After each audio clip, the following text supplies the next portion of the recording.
Good morning. Yesterday, we saw a Labour manifesto that contained no tax cuts, only tax rises. We know, on their own figures, that their manifesto would take the tax burden to a record high. But the truth is much worse. On top of that, we know the £38.5 billion black hole in Labour's unfunded promises mean taxes will go up by an extra £2,094 for every working family in our country.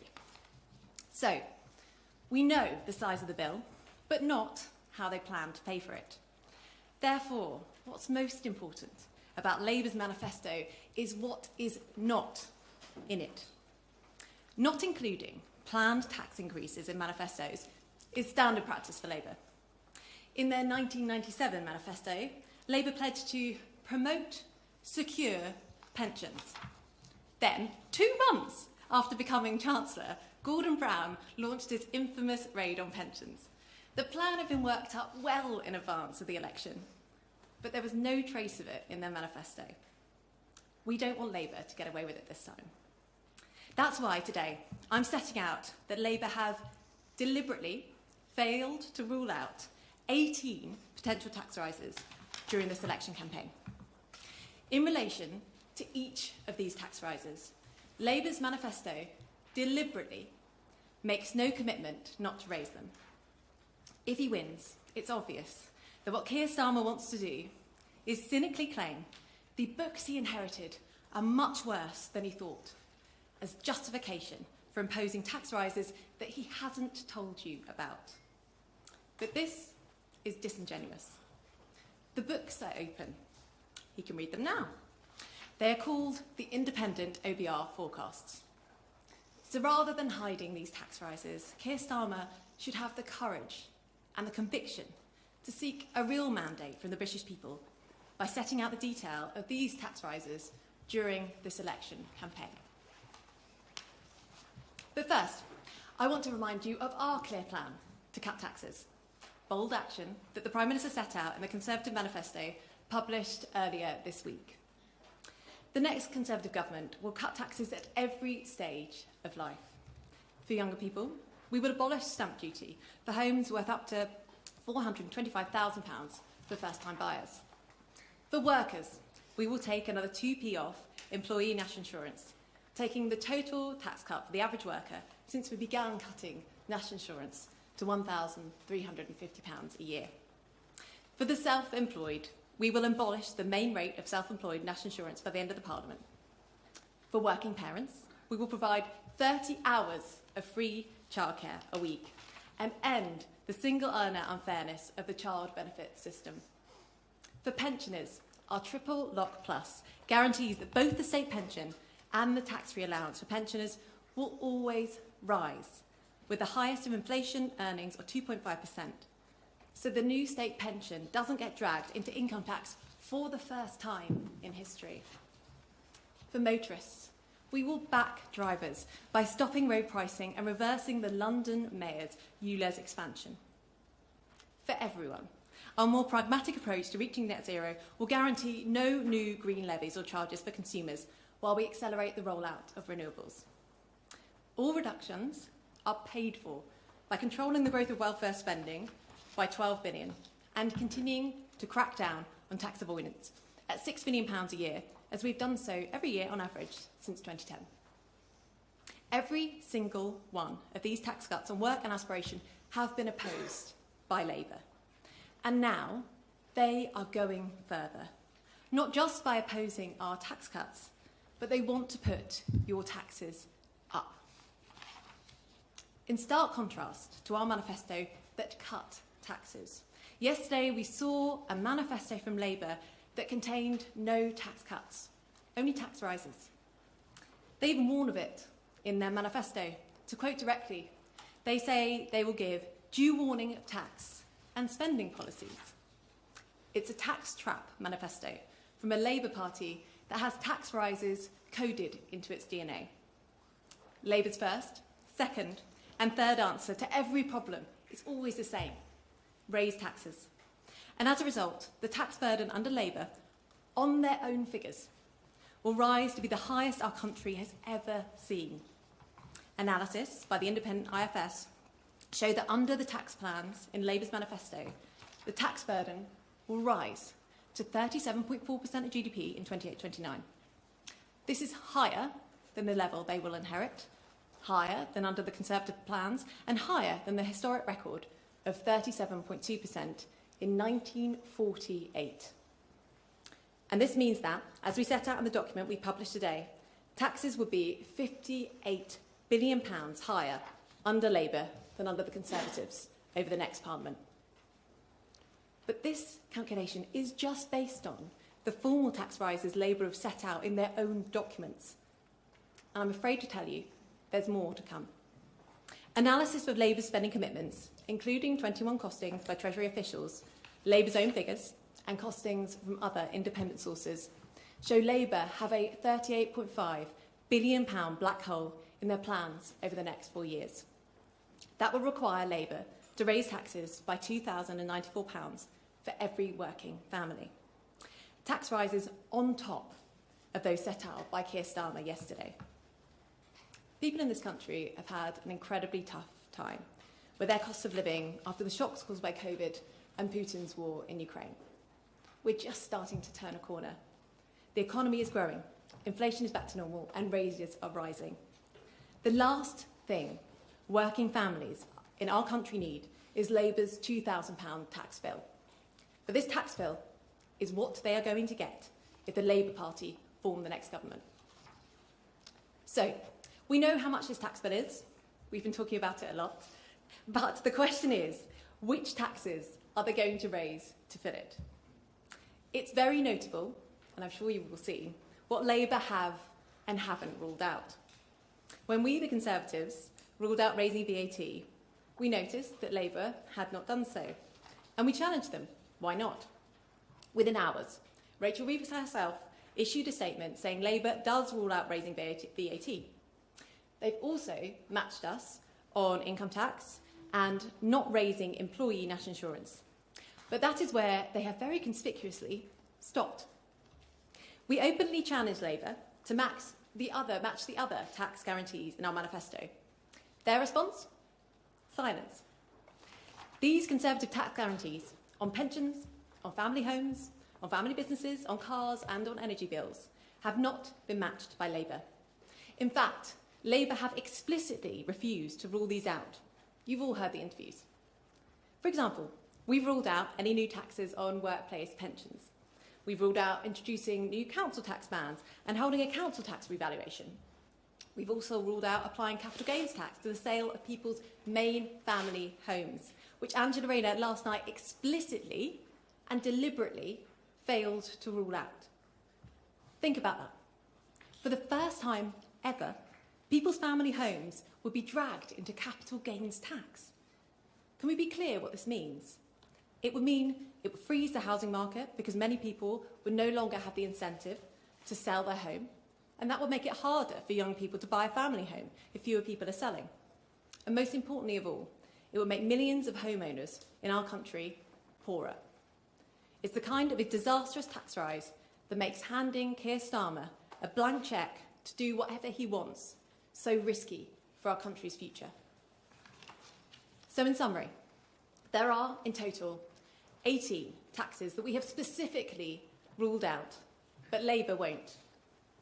These are the 18 tax rises that everyone at home should expect under a Labour government. These are the 18 tax rises that we refuse to let them do quietly. These are the 18 tax rises which Labour need to come clean about. That's why our message to the British people is, if you think the Labour Party are going to win, start saving. Thank you.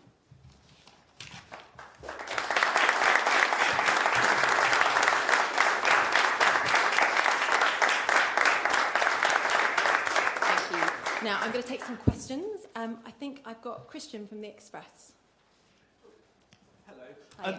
You'll be aware that in the days before the Prime Minister launched your manifesto, there were reports of disgruntled ministers seeking a more substantial tax cut offering in the manifesto.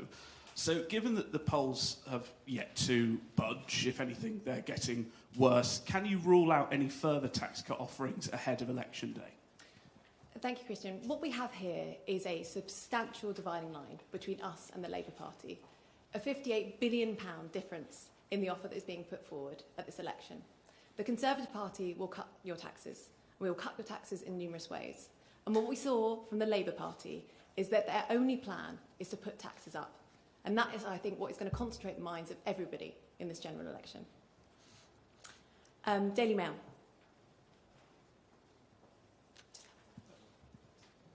Do you think your warnings about capital gain tax in particular will cut through to the average voter who's more concerned about the cost of living at this point in time?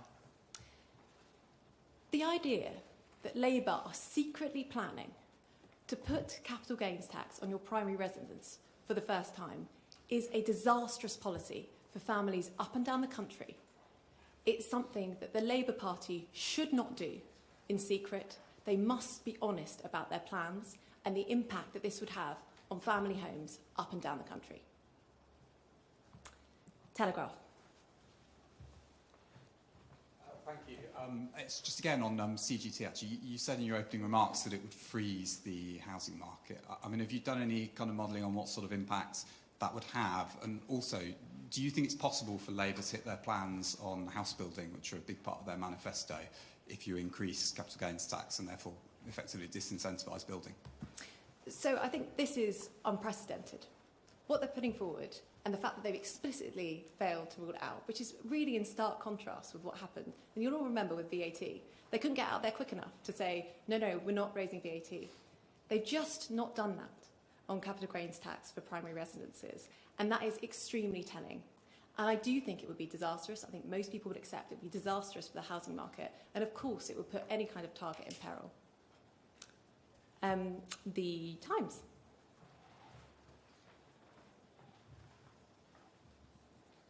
Hello. Both Nigel Farage and Suella Braverman have called for the two-child benefit cap to be scrapped. You're not doing that. Can you explain why you're not doing that? So this is a long-standing policy and one which we put in place because we believe that the choices people have to make when they're on benefits should be the same as if they're in work. This is a difficult decision and not one we do lightly, but we have to manage the welfare bill in this country. And there is a clear contrast between the Conservative Party on welfare and the savings that we're going to make by controlling in a compassionate and reasonable way the welfare bill, and the Labour Party, who think that you can save £0 from controlling welfare, which I think is quite extraordinary. And Sky News. Isn't it a bit rich for you to attack Labour on tax when your own calculations in this document you've given us show the tax burden higher in 28-29 than it is now? And if I may, shouldn't you spend more time focusing on reform, given they've just overtaken you in one poll? So, a couple of things. Firstly, on the tax burden, look, we've been very open and honest about the fact we've had to make some really difficult decisions because of COVID and because of Putin's illegal war in Ukraine pushing up energy prices. Right? We've had to do things that we wouldn't have wanted to do otherwise. But now there's a clear choice in this election about who, going forward, is going to be cutting your taxes and who's going to put them up. And then on reform, I just want to say the Conservative Party are fighting for every single vote in this election. And look, we're only halfway through, right? Things can change. We've all seen things changing in elections. But the poll is a stark warning. If a result like this is replicated on election day, Keir Starmer would have huge and unchecked power to tax your home, your job, your car, your pension, however he wants. And we're fighting for every vote. And I know from my own conversations with voters that the choice is very clear. A vote for anyone other than Rishi Sunak and the Conservatives is a vote for Keir Starmer as Prime Minister. Chris. Thank you. Hi, good morning. Chris Mason from BBC News. You want to talk about Labour this morning, but talk further about Reform UK. How scared are you of Nigel Farage? Well, I think, Chris, we do need to talk about Labour because the choice of this election is clear between Rishi Sunak as Prime Minister and Keir Starmer as Prime Minister. But as I said, this poll today is a stark warning. I'm not going to underplay it. If a result like this is replicated at election day, Keir Starmer would have huge and unchecked power to levy exactly the type of taxes that we're talking about today on your home, on your car, on your job, and your business. And I think that is something that will actually concentrate the minds of everybody at home. The Sun.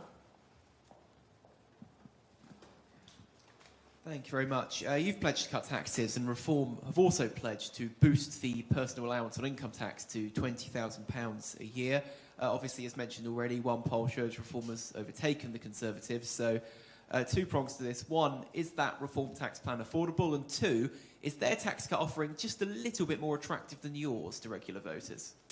So, I think in terms of Reform plans, no, they're not affordable. But crucially, as I've said very clearly, and you're going to be hearing a lot from us for the whole rest of this election campaign, if you vote for Reform, that is a vote to put Keir Starmer in number 10, and it is a vote to put your taxes up, as we laid out very, very clearly today. GB News. Hey, Chris. Hi, Chris Hope, GB News. Two quick questions.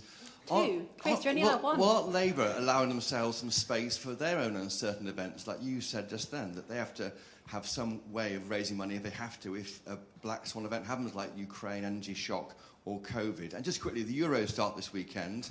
If you're a football team, you're 4-0 down, the crowd are booing you. Isn't it time to do a deal with a striker on a rival team and get Nigel Farage to do a deal with the Tory party and see off Labour? Just on football, I'm afraid I'm not the right person to ask, but no. And then I think more broadly on your... What was your actual other question? Sorry, I forgot. You put me off with the football. So you guys have to raise taxes to deal with big Yeah. issues happening. Aren't they doing the same? No, what they're doing is they are pretending in a disingenuous way that they've got to wait to see the books. The books are there, right? They're called OBR forecasts. They can look at them, right? What they are doing is secretly planning a number of tax rises which they have not got a mandate for. And that is outrageous, and we are not going to let them get away with it. Okay, and final question from ITV.